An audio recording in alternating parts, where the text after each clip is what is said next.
Halo teman-teman pecinta catur, balik lagi di channel Ngobrol Catur. Di video kali ini aku bakal ngebahas pertandingan yang seru banget antara Daniil Dubov yang sebagai putih melawan Ante Brkic yang memegang hitam. Partai ini terjadi pada 20 Mei 2005. Kita langsung aja ya. Permainan dimulai dengan pion D4, lalu kuda F6, lanjut pion C4, dan pion ke E6, masih lanjut lagi kuda F3, yang dibalas dengan pion D5. Ini adalah pembukaan gambit menteri ditolak ya guys. Di sini Dubov langsung main gajah ke G5 buat memaku kuda. Tapi hitam juga balas dengan gajah ke B4, skak. Zrenya dijawab simpel saja, kuda C3 menutup skak. Lalu diteruskan dengan pion H6, mengusir gajah biar kudanya bisa bebas nyerang ke E4. Jadi setelah Dubov mundurin gajah ke H4, Brkic tetap ngejar dengan pion G5. Jadi maksa gajah mundur lagi ke G3. Dan barulah kuda ini lompat ke E4 buat nyerang kuda juga 2 kali. Di sini Dubov jaga kudanya pakai menteri ke C2. Lalu Brkic lanjut dengan pion H5. Jelas pion ini mau didorong ke H4 dan jebak gajah. Karena kalau gajah ke E5, pion F6 udah siap dimainkan. Jadi di sini Dubov main pion H3 terlebih dulu buat kasih jalan gajahnya kabur. Lalu Brkic baru tuker gajah dengan kuda, skak, dan setelah dimakan balik dengan pion. Memang pion putih ini jadi bertumpuk, tapi menurut aku ini malah bagus guys. Soalnya benteng di sayap menteri juga belum aktif, jadi kedepannya menteri bisa bermain lebih leluasa. Oke, lanjut lagi. Brkic tukar gajah dengan kuda, jelas Dubov makan lagi dengan pion. Dan masih sama, kompensasinya pion di file G jadi tumpuk. Nah, tapi setelah kuda lanjut ke C6, perhatikan dulu teman-teman, pion hitam di file D masih aktif mengontrol petak E4 kan? Untuk itu, Dubov coba main pion E4 buat nawarin pertukaran pion. Ya setelah hitam kembali makan pion, dan menteri juga makan balik. Sekarang lanjut menteri hitam juga diaktifkan ke D6 buat ngancem pion di G3. Sebenarnya kuda E5 masih bisa dimainkan, tapi Dubov cukup berani dengan jaga pionnya pakai raja ke F2. Oke, lanjut lagi pengembangan gajah ke D7 buat persiapan rokade panjang. Nah kali ini Dubov gak tinggal diam, dia langsung main pion C5 nyerang menteri guys. Menteri memilih mundur ke E7 buat lindungin pion G5. Namun Dubov masih lanjut dengan benteng ke B1, persiapan menghajar pion di B7.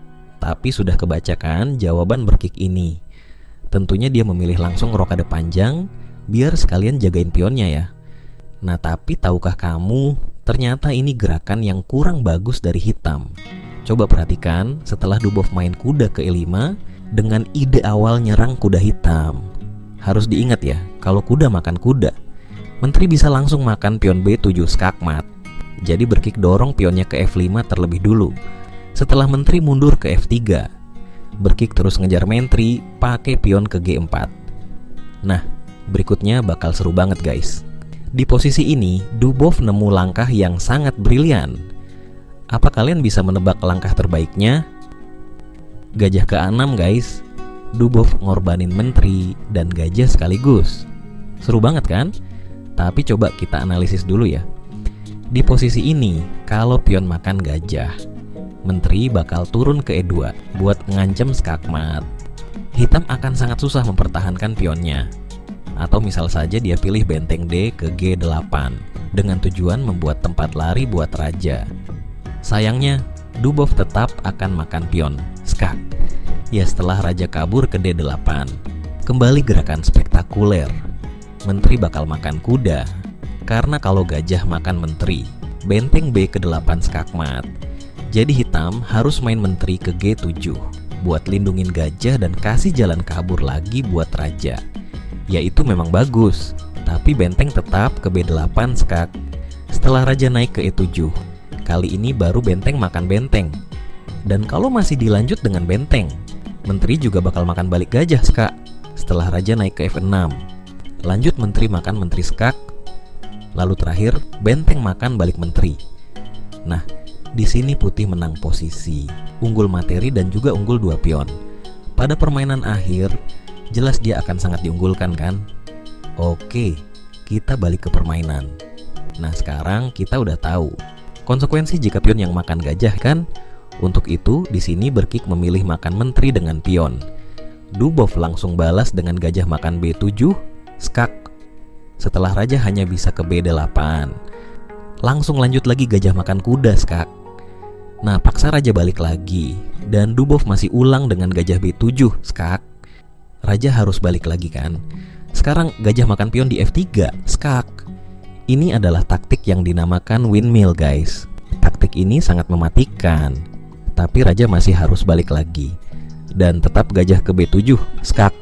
Raja balik ke B8. Nah, sekarang gajah pilih ke C6, skak. Raja masih harus balik lagi. Dan di posisi ini Dubov menolak draw dengan majuin benteng ke B2. Jelas tujuannya benteng H ke B1 untuk ancaman skakmat. Dan karena nggak mau lebih tersiksa lagi, akhirnya Ante Berkik baru menyerah. Game ini seru banget kan? Khas permainan Dubov memang selalu kreatif. Dan bisa dibilang sangat brutal juga untuk ukuran pecatur era modern. Oke, sekarang kita lihat sama-sama dulu apabila permainan sampai dilanjutkan. Di sini gerakan terbaik buat hitam adalah benteng ke F8 memberi jalan kabur buat raja. Tapi Dubov bisa aja langsung makan gajah, skak. Dan hanya ada dua pilihan. Sayangnya, jika raja ke D8, benteng akan ke B8 langsung skakmat. Jadi terpaksa menteri harus makan gajah. Dan jangan langsung makan, tapi tetap tumpuk benteng dulu di B8 buat ancaman skakmat lagi. Sekarang raja dipaksa ke D8. Dan masih sama, benteng ke B8 skak. Ya, tentunya menteri menutup skak. Dan kali ini makan aja dengan benteng, skak. Setelah raja makan benteng, sekarang manfaatkan kuda ke G6. Ya mau apa aja yang dimainkan hitam. Kuda jelas masih makan benteng. Dan terakhir, benteng makan balik kuda. Nah, apa bedanya? Bukannya dari tadi kuda bisa langsung makan menteri? Ya emang bener, tapi di permainan ending ini hanya menyisakan satu benteng di kedua pemain. Jadi dengan keunggulan dua pion putih ini, dia bisa lebih mudah melawan hitam untuk berpromosi menteri. Saya pikir Dubov akan melakukan ini juga jika sampai permainan tadi dilanjutkan. Karena tadi juga sudah saya katakan, jika Dubov ini pemain yang sangat kaya taktik. Bahkan melawan pecatur sekelas Magnus Carlsen pun, dia akan tetap gunakan cara yang sama, guys. Oke teman-teman, segitu dulu untuk video kali ini. Kalau kalian suka video catur kayak gini, jangan lupa klik like dan subscribe juga channel Ngobrol Catur ini, biar aku makin semangat bikin konten catur seru yang lainnya. Semoga kalian sehat selalu, dan sampai jumpa di video selanjutnya.